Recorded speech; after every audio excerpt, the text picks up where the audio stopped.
Hello everyone, myself Vishwanath, welcome to EMIT। आज हम business computer application में तीसरा क्लास में हम लोग हैं, जिसमें आज हम बात करेंगे डाटा स्टोरेज, जिसमें हम एग्जांपल लेंगे फ्लॉपी डिस्क का, एंड साथ साथ में आज हम टाइप्स ऑफ कंप्यूटर लेके भी बात करेंगे इसी क्लास में। तो चलो स्टार्ट करते हैं। कल मैंने आपको बताया था कि स्टोरेज हमारा दो टाइप का होता है, एक प्राइमरी स्टोरेज, एक सेकेंडरी स्टोरेज। प्राइमरी स्टोरेज मतलब जहां पर डाटा देते ही जिस जगह जाके डाटा स्टोर होता है उसको हम बोलते हैं प्राइमरी स्टोरेज। प्राइमरी स्टोरेज का खासियत क्या था कि जब तक इलेक्ट्रिसिटी सप्लाई रहेगा डाटा तब तक उसके अंदर रहेगा, सप्लाई बंद तो डाटा भी गायब। अगर मुझे उस डाटा को परमानेंट रखना है तो मुझे उसको सेकेंडरी मेमोरी में भेजना पड़ेगा। सेकेंडरी मेमोरी यानी मेरा हार्ड डिस्क या फ्लॉपी डिस्क। मैंने आपको यह भी बताया था कि हार्ड डिस्क या फ्लॉपी डिस्क में जो डाटा स्टोर होता है, ये कंप्यूटर जो डाटा समझता है वो हमेशा बाइनरी फॉर्म में ही समझते हैं। बाइनरी यानी 0 एंड 1। 0 मतलब ऑफ बिट, मतलब जहां पर इलेक्ट्रिसिटी सप्लाई नहीं है या नहीं जा सकता। 1 मतलब जहां पर सप्लाई है यानी ऑन बिट, इसको बोलते हैं ऑफ बिट। ठीक है ना।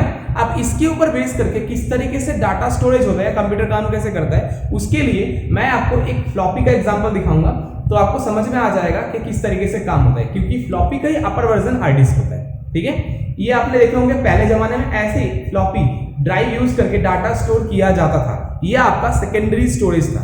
ये 3.5 इंच फ्लॉपी है जिसमें डाटा स्टोर होता था 1.44 MB मेगाबाइट, जो अगर बात करें तो आज के एक रिंगटोन से भी छोटा है। आज का रिंगटोन जो भी होता है वो कभी कम से कम 2 से 2.5 MB का होता है कि नहीं, तो ये उससे भी कम 1.44 MB डाटा स्टोर करने की क्षमता इसमें रखता था। ये कैप इसमें से हट जाता है और यहाँ पर ये जो डिस्क आपको दिखाई दे रहा है, इस डिस्क के ऊपर एक पिन हेड से इसके ऊपर लिखा जाता है। ये डिस्क मैं यहाँ से बाहर निकल के आपको दिखाता हूँ। ये मैंने इस तरीके से ओपन कर लिया और डिस्क आपको मैं दिखा रहा हूँ। ये देखो, ये आपका डिस्क अलग हो गया, ये आपका रैपर ढक्कन प्लास्टिक का वो अलग हो गया। ये फाइबर का डिस्क है, इसके ऊपर फेरस ऑक्साइड का एक लेप दिया था ताकि इसके ऊपर लिखा जा सके, और बीच में ये कैप जिसके ऊपर ये फ्लॉपी रोट करता है, यानी घूमता है। ये घूमने का काम इस कैप के ऊपर बेस करके होता है। ये आपका फ्लॉपी है। अब मैं इसी का ही डिजाइन आपको बना के दिखा रहा हूं और किस तरीके से इसके ऊपर डाटा स्टोर होता है वो मैं आपको बताता हूं। ओके, चले आगे चलते हैं।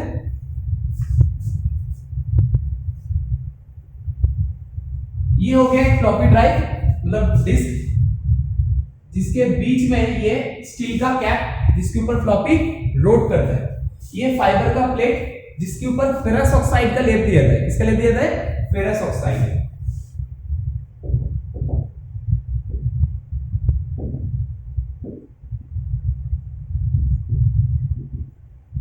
फिर फर्दर इसको ऐसे डिवाइड किया गया। ये जो गोला मैं डिवाइड कर रहा हूं इसको बोलते हैं ट्रैक। क्या बोलते हैं? ट्रैक। ऐसे यहां पर टोटल 8 ट्रैक होते हैं। फर्दर इसको ऐसे डिवाइड किया गया है।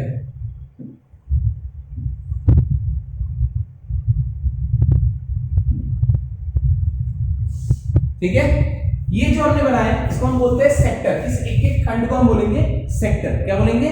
सेक्टर। कितने सेक्टर है ऐसे? 5 सेक्टर है। ठीक है, 8 ट्रैक 5 सेक्टर। इसके ऊपर लिखने के लिए ऐसे एक पिन हेड होता है। क्या होता है? पिन हेड, जो इसके ऊपर लिखने के काम करता है। पुराने जमाने का टेप रिकॉर्डर वगैरह देखोगे तो इतने बड़े डिस्क होता है, जिस डिस्क के ऊपर एक हेड सा लगा दिया जाता था जिसके बाद गाना बजता था। आपको ध्यान होगा, है ना, आपने देखे भी होंगे, बहुत सारे मूवी वगैरह में दिखाते हैं। तो सेम तरीके में ऐसे ही इसके ऊपर ये पिन हेड से इसके ऊपर लिखने का काम होता था। ठीक है, अब इसमें लिखा कैसे आता था? अच्छा, एक बात और, इसमें इसके अंदर ऐसे छोटे छोटे मक्खियों की घर जैसा घर होता है। ठीक है, अगर मान लो ए स्टोर करना है तो जाके यहाँ पर ए स्टोर हुआ मान लो। अब तुम बोलोगे सर कंप्यूटर तो ए तो जानता नहीं है, तो ए कैसे स्टोर हो जाएगा? हाँ, बिल्कुल सही बात है, कंप्यूटर ए को नहीं जानता तो फिर क्या स्टोर किया होगा मैं आपको बोल देता हूं। एक्चुअली जब आप ए स्टोर करते हैं तो ऐसे एक बॉक्स जाके इस घर के अंदर स्टोर होता है। इस बॉक्स में क्या होता है? ये बॉक्स में ये 8 घर होता है। ये 8 घर, एक एक घर को हम बोलते हैं एक एक बिट। क्या बोलते हैं? बिट, BIT, यानी बिट। बिट मतलब बाइनरी डिजिट। क्या बोलते हैं हम इसको? बिट, यानी बाइनरी डिजिट। बाइनरी डिजिट मतलब 0 अथवा 1। या तो 0 होगा या तो 1 होगा। सिग्नल के बारे में आपने पहले ही आपको मैं बता चुका हूं। बाइनरी सिग्नल मतलब दो तरीका 0 एंड 1। वही जगह पर ऑक्टल मतलब होता है 8 टाइप्स यानी 0 से लेके 7। डेसिमल मतलब होता है 10 टाइप्स 0 से लेके 9।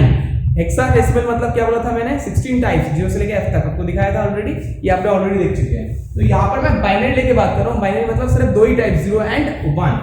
जिस घर में 0 है मतलब वहां पर डाटा जाता है यानी इलेक्ट्रिसिटी सप्लाई नहीं है। इस तरीके से एक नंबर इस घर के अंदर स्टोर होता है जो जाके इस बॉक्स को इस घर के अंदर स्टोर कर देता है। एक्चुअली कंप्यूटर ए को नहीं जानता, किसको जानता है? इस नंबरिंग सिस्टम को। ठीक है, तो जब भी तुम कंप्यूटर में ए लिखते हो वो इस नंबर में कन्वर्ट होता है और वो नंबर जाके इस बॉक्स के अंदर जाके स्टोर हो जाता है। तब जाके कंप्यूटर को समझ में आता है कि मेरे पास ए आया है। एक्चुअली कंप्यूटर ए को नहीं जानता, किसको जानता है? उस नंबरिंग सिस्टम को जानता है। समझ में आ गया आप लोगों को? तो चलिए एक एक घर को हमने क्या बोला, एक एक बिट यानी बाइनरी डिजिट। 0 लिखा हुआ है मतलब यहाँ पे इलेक्ट्रिसिटी सप्लाई नहीं है। 1 मतलब है नहीं नहीं नहीं नहीं, इसमें है। तो ये 8 बिट जो एक कैरेक्टर को स्टोर करने के लिए काम आया, इसको हम बोलते हैं 1 बाइट। ये 8 बिट जो एक कैरेक्टर को स्टोर करने के लिए यूज हुआ उसको हम क्या बोलते हैं? 1 बाइट। देखो मैं एक बार लिख के दिखा रहा हूं। ये 8 बिट जो हमारा एक कैरेक्टर को स्टोर करने के लिए यूज हुआ उसको हम बोलते हैं 1 बाइट। ठीक है, हो जाएगा, कर लोगे। अब मार्केट में जब आप कोई सामान खरीदते हो तो आप क्या बोलते हो? 1000 ग्राम इक्वल्स टू 1 किलोग्राम, यही तो बोलते हो। कंप्यूटर में किंतु 1000 में नहीं होता, कंप्यूटर में बाइनरी फॉर्म में होता है तो 2 टू द पावर 10 होता है। 2 टू द पावर 10 का मतलब होता है 2 इंटू 2 इंटू करके कितने बार? 10 बार। अगर मल्टीप्लाई करोगे तो कितना आएगा? 1024। तो कंप्यूटर में 1024 बाइट इक्वल्स टू 1 किलोबाइट होता है। 1 किलोबाइट जिसमें आप आधा पेज के बराबर डॉक्यूमेंट आप लिख सकते हैं। ठीक है, वो 1 किलोबाइट यानी 1 केबी आप बोलते हैं। ऐसे ही 1024 किलोबाइट को हमने शॉर्ट में केबी भी लिखते हैं इक्वल्स टू 1 मेगाबाइट होता है। क्या होता है? 1 मेगाबाइट। ऐसे ही 1024 मेगाबाइट को शॉर्ट में लिखते हैं एमबी इक्वल्स टू 1 गीगाबाइट होता है। जैसे आप लोग जब भी कोई मेमोरी कार्ड वगैरह परचेस करते हो, मूवी डाउनलोड करते हो, आप देखते हो उसमें कितना साइज है, या तो वो एमबी में लिखा होता है या तो वो जीबी में लिखा होता है। एमबी मतलब मेगाबाइट और जीबी मतलब होता है गीगाबाइट। ओके, तो ये आपने लिख लिए होंगे। 1024 मेगाबाइट इक्वल्स टू कितना हो गया? फिर 1 gigabyte. Same as it is 1024 gigabyte इसको हम शॉर्ट में जीबी लिखते हैं। जीबी इक्वल्स टू क्या हो जाएगा? 1 टेराबाइट। ऐसे ही 1024 टेराबाइट को शॉर्ट में हम टीबी लिखते हैं। TB equals to 1 petabyte. Petabyte equals to 1 exabyte. Okay, ऐसे ही 1024 एक्साबाइट इक्वल्स टू ईबी लिखता हूं मैं शॉर्ट में, है ना, इक्वल्स टू 1 जीटाबाइट।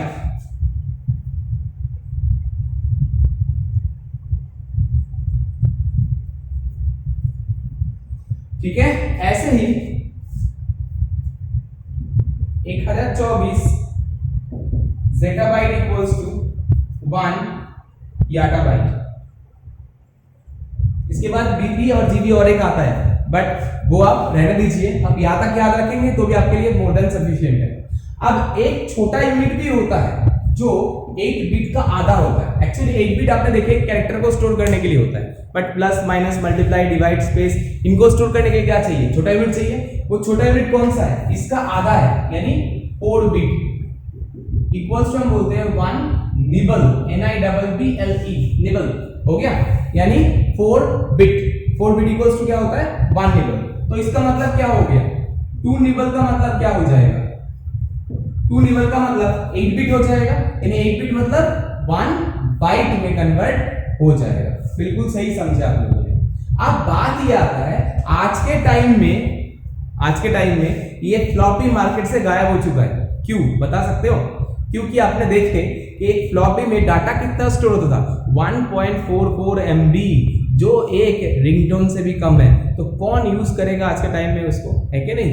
आजकल आप जानते हो जो आपका मूवी भी होता है वो कम से कम जीबी में जाता है। अब कैसे करें? तो इसी कारण से दिन के दिन मेमोरी का अपग्रेड हुआ। कैसे? पहले एक जमाना था जब 5.5 इंच फ्लॉपी यूज होता था, फ्लॉपी डिस्क, जिसमें डाटा स्टोर था 1.2 MB, 1.2 MB मेगाबाइट। इसके बाद आया 3.5 इंच फ्लॉपी, जिसमें डाटा स्टोर होता था 1.44 MB मेगाबाइट। ये भी मार्केट से गायब। क्यों? इसके जगह सीडी यानी कॉम्पैक्ट डिस्क आ गया। डाटा कितना स्टोर होता है? 702 MB। तो लोग कौन सा लेगा? सीडी लेगा। तो फ्लॉपी हटा के लोगों ने सीडी लेना स्टार्ट कर दिया। अब सीडी भी मार्केट से गायब। क्यों? डीवीडी आ गया। डिजिटल वीडियो डिस्क या डिजिटल वर्सेटाइल डिस्क 4.2 GB से लेके 8-16 GB तक डीवीडी आपको अवेलेबल है। बट ये भी लोग मार्केट में यूज नहीं करते। क्यों नहीं करते? एक तो इसका इतनी बड़ी साइज है, जेब में लेके कहीं जा नहीं सकते, टूटने का डर होता है, स्क्रैच पड़ने का डर होता है, सबके पास राइटर नहीं होता, राइट होने में टाइम लगता है। ये सब कारण के वजह से लोग इसको भी आजकल यूज नहीं करते। अब इसकी जगह क्या यूज करते थे? अब इसकी जगह पेन ड्राइव, आपको याद आ गया होगा, फ्लैश ड्राइव या जिप ड्राइव का यूज करते हैं।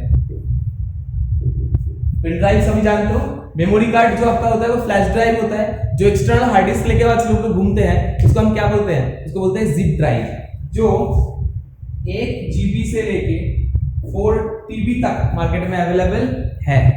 अब बात ये है, इससे कम 1 GB से कम भी आता है मेमोरी कार्ड, वो तो आपको जानते हैं। नोकिया के फोन में पहले जमाने में 128 MB का भी मेमोरी कार्ड यूज होता था। बट मैं उसके लेके बात नहीं कर रहा हूँ, मैं एक स्टैंडर्ड 1 GB लेके बात कर रहा हूँ। तो 1 GB से लेके 4 TB तक एट प्रेजेंट आपके पास एक्सटर्नल डिवाइस अवेलेबल है, जिसमें आप डाटा स्टोर कर सकते हैं।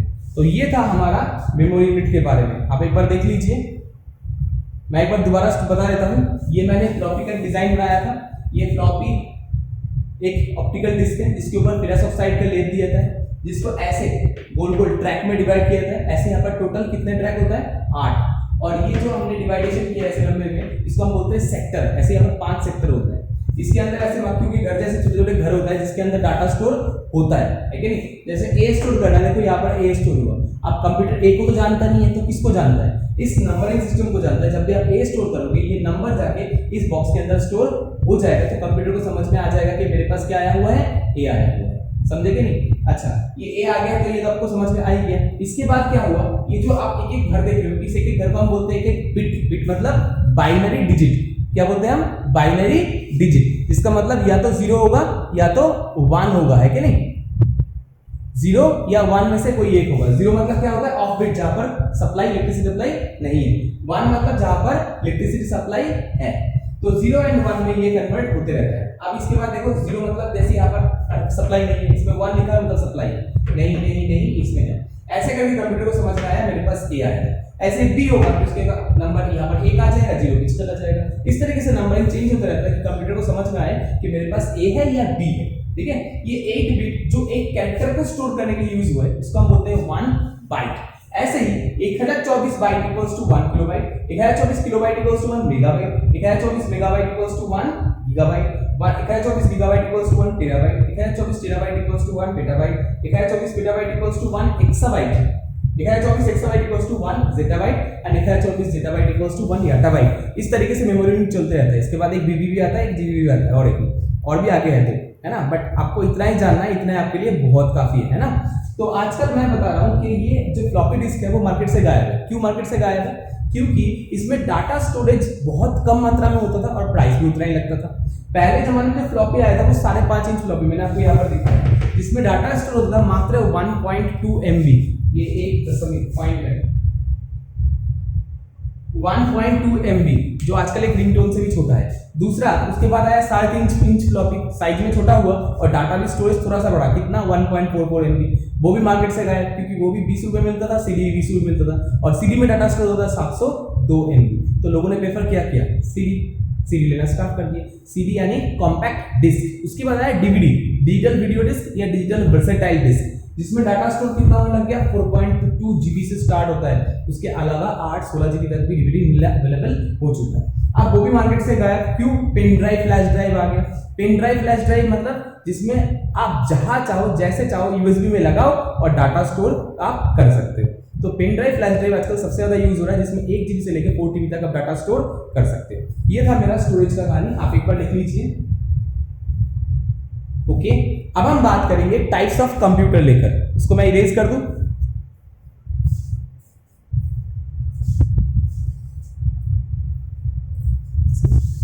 तो हमने स्टोरेज तो देख ही लिया, अब हम बात कर लेते हैं टाइप्स ऑफ कंप्यूटर लेकर। कंप्यूटर कितने टाइप का होते हैं वो आज हम इस क्लास में इसको भी कंसीडर या डिस्कस कर लेते हैं। चलो स्टार्ट करते हैं।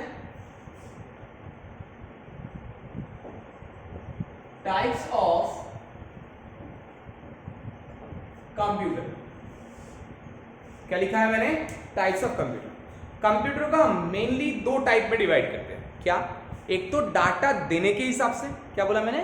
डाटा देने के हिसाब से, और दूसरा परफॉर्मेंस, कितना साइज है, कितना काम कर सकता है, उसके ऊपर बेस कर।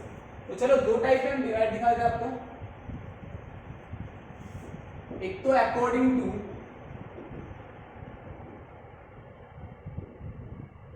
गिवन डाटा, डाटा देने के हिसाब से। दूसरा अकॉर्डिंग टू साइज और वर्क, कितना काम कर सकता है उसके ऊपर बेस कर, है कि नहीं? तो सबसे पहले हम बात कर लेते हैं according to given data. Data देने के हिसाब से हम कंप्यूटर को कितने टाइप में डिवाइड करते हैं? डाटा देने के हिसाब से कंप्यूटर को मेनली 2 टाइप में डिवाइड किया था, 2 टाइप में। क्या? एक तो एनालॉग कंप्यूटर,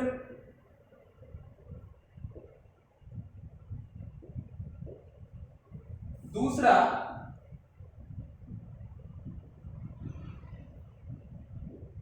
डिजिटल कंप्यूटर। एक आपका एनालॉग कंप्यूटर, दूसरा आपका डिजिटल कंप्यूटर। एनालॉग कंप्यूटर किसको बोलते हैं? आपने बहुत बार हॉस्पिटल में गए होंगे, देखे होंगे कि एक जैसे कोई मरीज बेड पे है और साइड में एक मॉनिटर रखा हुआ है जिसके ऊपर एक ऐसे लाइन जा रहा है, देखे होंगे आपने, है ना? वो क्या करता है? वो पल्स मेजर करता है कि वो बंदा या है या, चलो छोड़ो। तो वो था एनालॉग कंप्यूटर, वो है एनालॉग कंप्यूटर। आप जो घड़ी पहनते हो वो घड़ी में, जिस घड़ी में आउटपुट या टाइमिंग नंबर में दिखाता है वो तो आपका डिजिटल है, जैसे इसमें नंबर पे दिखा रहा है? और जिसमें नंबर में नहीं दिखाएगा, कांटा के द्वारा दिखाएगा, वो जो हैंड्स लगे होते हैं, जैसे 10 के ऊपर एक छोटे वाले हैंड, बड़े वाले हैंड 12 के ऊपर, मतलब क्या है? 10 बज गया, है कि नहीं? यही तो बोलते हो, उसको हम बोलते हैं एनालॉग कंप्यूटर। जो कंप्यूटर अपना रिप्रेजेंट नंबर में नहीं करता उसको हम बोलते हैं एनालॉग कंप्यूटर, और जो कंप्यूटर अपना रिप्रेजेंट डिजिटल में ही करता है, नंबर में ही करता है, उसको हम बोलते हैं डिजिटल कंप्यूटर। और दूसरी बात, एनालॉग कंप्यूटर में जब तक तुम डाटा दोगे तब तक ही वो रिपोर्टिंग दिखाएगा, मतलब डाटा फ्लो रहेगा तो ही रिपोर्टिंग दिखते रहेगा, डाटा फ्लो बंद तो रिपोर्टिंग भी बंद। पर डिजिटल में ऐसा कोई कहानी नहीं, ठीक है? तो एनालॉग कंप्यूटर और डिजिटल कंप्यूटर किसको बोलते हैं? डिफरेंस मैं यहां पर लिखता हूं। सबसे पहली बात, can not represent in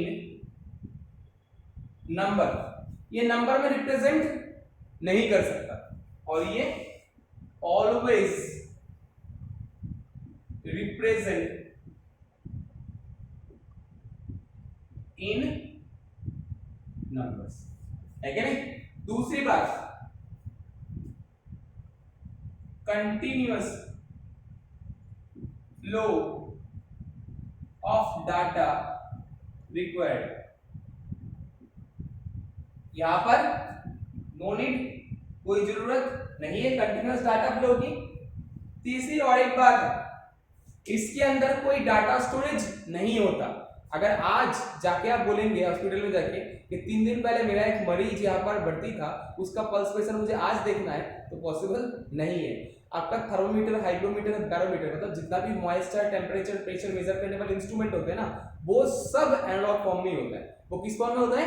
analogue form में। इवन बाइक के जो पुराने वाले बाइक होते हैं जिसमें स्पीडोमीटर कांटे वाले होते थे, वो भी क्या है, वो भी एनालॉग फॉर्म में है, आजकल डिजिटल फॉर्म में आ रहा है, बट वो डिजिटल कंप्यूटर नहीं है। कौन सा है वो भी मैं बताता हूँ। पहले आप बात करते हैं ये continuous flow of data required, इसमें स्टोरेज नॉट पॉसिबल, इसमें स्टोरेज ही इंपॉर्टेंट है।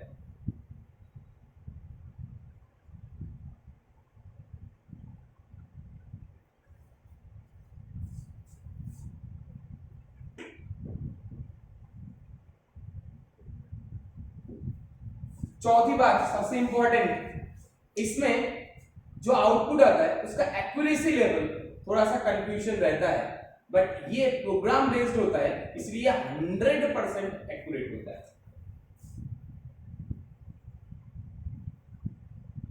कंफ्यूज रिपोर्टिंग 100% एक्यूरेट, ठीक है, हो जाएगा। आजकल इन दोनों को जोड़ के भी कंप्यूटर बनाया जा रहा है, इन दोनों को जोड़ के, एनालॉग को भी और डिजिटल को भी, दोनों को जोड़ के जो कंप्यूटर बनाया जाता है उसको हम बोलते हैं हाइब्रिड कंप्यूटर। क्या बोलते हैं? Hybrid computer. मतलब जो अपना इनपुट तो लेता है एनालॉग फॉर्म में, बट जो रिपोर्टिंग दिखाता है वो आपको डिजिटल फॉर्म में दिखाता है। आजकल जो नया थर्मोमीटर आ रहा है या आपका बाइक का जो नया स्पीडोमीटर है वो भी देखना डिजिटल फॉर्म में ही है। मतलब इनपुट तो एनालॉग में ही ले रहा है, बट आपको दिखा रहा है कैसे, डिजिट में कन्वर्ट करके। ऐसे कंप्यूटर को हम बोलते हैं हाइब्रिड कंप्यूटर। क्या बोलते हैं? Hybrid computer. तो ये था डाटा देने के हिसाब से कंप्यूटर की टाइप। अब हम बात करते हैं अकॉर्डिंग टू वर्क या साइज के हिसाब से कंप्यूटर का टाइप क्या होता है। हम इसको लेके बात करते हैं। इसमें सबसे पहला हम जो बात करेंगे वो है हमारा सुपर कंप्यूटर, जिसका डाटा प्रोसेसिंग स्पीड सबसे ज्यादा होता है।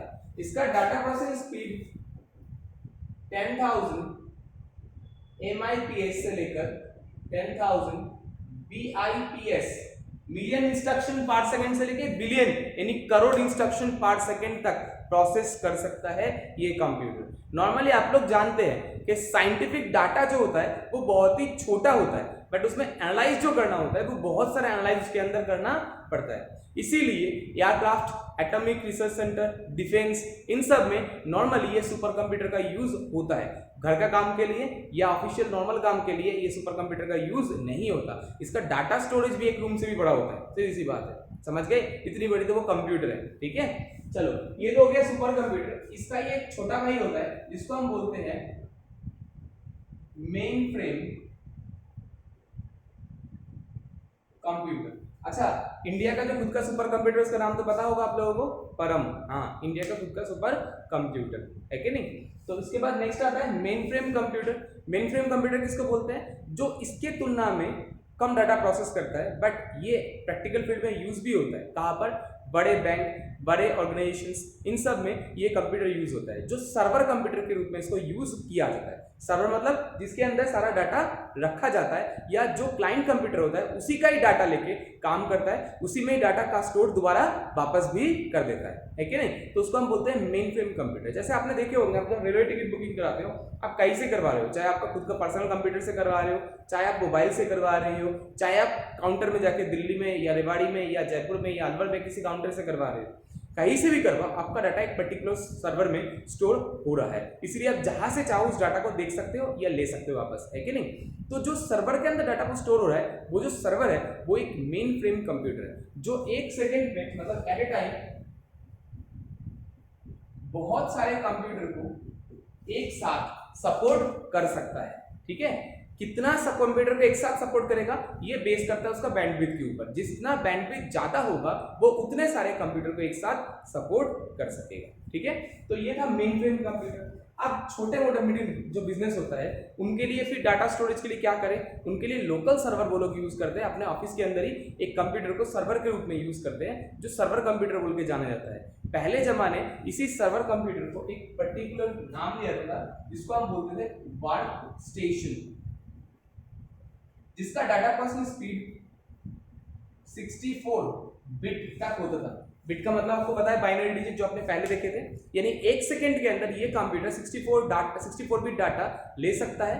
उसको प्रोसेस कर सकता है, स्टोर कर सकता है एंड आउटपुट के रूप में उसको दे भी वापस भी दे सकता है। ये होता है 64 बिट प्रोसेसर। उस टाइम यूज होता है उस कंप्यूटर में जो एक साथ 10 से 20 कंप्यूटर को सपोर्ट कर सकता था। जैसे इसी ऑफिस की बात करूं, मैंने एक कंप्यूटर को सर्वर कंप्यूटर के रूप में वर्क स्टेशन लगा लिया और सारे कंप्यूटर को उस सर्वर कंप्यूटर के साथ जोड़ दिया, तो जितना भी कंप्यूटर काम करेगा वो इसी कंप्यूटर के साथ जुड़ के काम करता रहेगा। ये लोकल सर्वर के रूप में इसको यूज करते हम रहेंगे। बट ये क्या होता है, एक तो महंगा पड़ता है और खराब हो गया तो सभी कंप्यूटर का काम करना बंद हो जाएगा।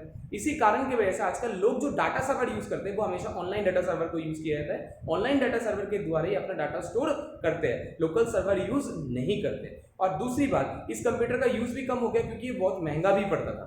इसी कारण की वजह से, और मेंटेनेंस भी बहुत ज्यादा पड़ता था, इसी कारण की वजह से इसका ही छोटा भाई अब इसकी जगह ले चुका है। इसका छोटा भाई कौन सा, माइक्रो और मिनी कंप्यूटर। माइक्रो और मिनी कंप्यूटर, इनको माइक्रो या मिनी क्यों बोला जाता है, क्योंकि इसके अंदर एक माइक्रो प्रोसेसर होता है। माइक्रो प्रोसेसर होता है इसीलिए इसको माइक्रो या मिनी कंप्यूटर बोला जाता है। इसका data processing speed 8 bit, 16 bit, 32, अब 64 बिट में भी अवेलेबल है। 8 से स्टार्ट करके 64 बिट तक ये अवेलेबल है। कैसे, 8 बिट जो आप लोग कैलकुलेटर यूज करते हो ना, उसका जो प्रोसेसर होता है वो 8 बिट प्रोसेसर होता है। जो मोबाइल वगैरह होता है उसमें 16 बिट, लैपटॉप डेस्कटॉप जितना भी आ रहा है वो 32 से 64 बिट के अंदर। आजकल जितना भी लैपटॉप या डेस्कटॉप आ रहा है वो सारे 64 बिट के अंदर ही आ रहा है। मतलब उसका डाटा प्रोसेसिंग स्पीड पहले की तुलना में और ज्यादा है और अच्छा है और जल्दी वो काम कर सकता है। ठीक है, तो ये था आपका अकॉर्डिंग टू साइज या वर्क के ऊपर बेस करके कंप्यूटर का डिवाइडेशन। मैं आपको एक बार दोबारा रिपीट कर देता हूं, आप लोग एक बार दोबारा ध्यान दीजिए। मैं टाइप्स ऑफ कंप्यूटर लेके बात कर रहा था। कंप्यूटर को मेनली दो टाइप में मैंने डिवाइड किया है। एक तो अकॉर्डिंग टू गिवन डाटा देने के हिसाब से, दूसरा अकॉर्डिंग टू साइज या वर्क, कितना काम कर सकते, कितने बड़ा साइज है उसके ऊपर बेस करके। डाटा देने के हिसाब से कंप्यूटर को मेनली दो टाइप में डिवाइड किया था। एक तो आपका एनालॉग कंप्यूटर, दूसरा आपका डिजिटल कंप्यूटर। अच्छा एक बात बताओ, आप लोगों ने स्टेशन गए हो कभी? स्टेशन में जाओगे देखना, एक घड़ी तो होता है वो बड़ा सा गोला सा लगा होता है, उसमें कांटा लगा होता है, वो तो आपका हो गया एनालॉग। और दूसरा एक घड़ी होता है जिसमें क्या होता है, नंबरिंग चलते रहता है, उसको हम क्या बोलते हैं, डिजिटल कंप्यूटर। वही सेम, वही मैं यहाँ पर बताने की कोशिश कर रहा हूँ। एक एनालॉग कंप्यूटर, दूसरा डिजिटल कंप्यूटर। एनालॉग कंप्यूटर कौन सा होता है, जो अपना रिप्रेजेंट कभी भी नंबर में नहीं कर सकता, ऐसे कंप्यूटर को हम बोलते हैं एनालॉग कंप्यूटर। और जो कंप्यूटर अपना रिप्रेजेंट हमेशा ही नंबर में करता है तो उसको हम क्या बोलेंगे, डिजिटल कंप्यूटर। दूसरी बात मैंने क्या बोला, एनालॉग कंप्यूटर में कंटिन्यूअस डाटा फ्लो देना पड़ता है। जब तक डाटा फ्लो दोगे तब तक वो रिकॉर्डिंग दिखाएगा। बाइक का एक्सीलेटर जब तक आप पकड़ के रखते हो तब तक स्पीड दिखाते रहता है, छोड़ दो स्पीड नीचे डाउन हो जाएंगे, है कि नहीं, और वो कांटा भी नीचे आ जाएंगे, स्पीडोमीटर का कांटा नीचे आ जाएगा। क्यों आ जाएंगे, क्यों होता है ऐसा, क्योंकि उसमें कंटिन्यूअस डाटा फ्लो जरूरत है। थर्मोमीटर बोलो, बैरोमीटर बोलो, हाइग्रोमीटर बोलो, जितना भी बोलो, ये जितना भी आपका मॉइस्चर, प्रेशर, टेम्परेचर, ये मेजर करने वाले जितना भी इंस्ट्रूमेंट होते हैं ना, वो सब नॉर्मली एनालॉग कंप्यूटर होता है। ठीक है, जैसे थर्मोमीटर आपने देखे होंगे, आपने किसी का टेम्परेचर मेजर किए, देखना टेम्परेचर वो मरकरी जो होता है वो हाइट तक जाकर रुक जाता है। जिस साइड में जाता है उस साइड को देख के हम बोलते हैं कि हाँ इतना टेम्परेचर है। बट क्या वो खुद बोल सकता है मैं इतना गर्म हो गया हूँ नंबर में, है नहीं बोल सकता। क्यों, क्योंकि वो एनालॉग कंप्यूटर है। और आजकल जो कंप्यूटर आ रहा है जो आपको नंबर में दिखाता है कि आपका टेम्परेचर इतना डिग्री फ़ारेनहाइट है या इतने डिग्री सेल्सियस है, वो इसलिए दिखा पाता है क्योंकि वो हाइब्रिड कंप्यूटर है। वो अपना इनपुट तो लेता है एनालॉग फॉर्म में, बट उसी को डिजिट में, नंबर में कन्वर्ट करके दिखाता है, या फिर उसके अंदर सेंसर होता है जो आपको टेम्परेचर को सेंसर के द्वारा नंबर में कन्वर्ट करके दिखाता है, इसीलिए उसको डिजिटल कंप्यूटर बोला जाता है। ठीक है, तो ये दो टाइप का कंप्यूटर मैं बता रहा था, एक एनालॉग कंप्यूटर, एक डिजिटल कंप्यूटर। एनालॉग कंप्यूटर कभी भी अपने आप को रिप्रेजेंट नंबर में नहीं कर सकता, डिजिटल कंप्यूटर कर सकता है। एनालॉग कंप्यूटर में कंटिन्यूअस डाटा फ्लो देने की जरूरत होता है, डिजिटल में देने की जरूरत नहीं होता। स्टोरेज एनालॉग कंप्यूटर के लिए कोई मतलब ही नहीं है। आप एक जगह का टेम्परेचर माप लिए, दूसरे जगह जब मापते हो क्या करते हो, उसको झटका के वो डाउन कर लेते हो, मतलब वो डाटा गया। तो इसमें डाटा स्टोरेज का कोई मतलब नहीं है, बट डिजिटल में डाटा स्टोरेज ही इंपॉर्टेंट है।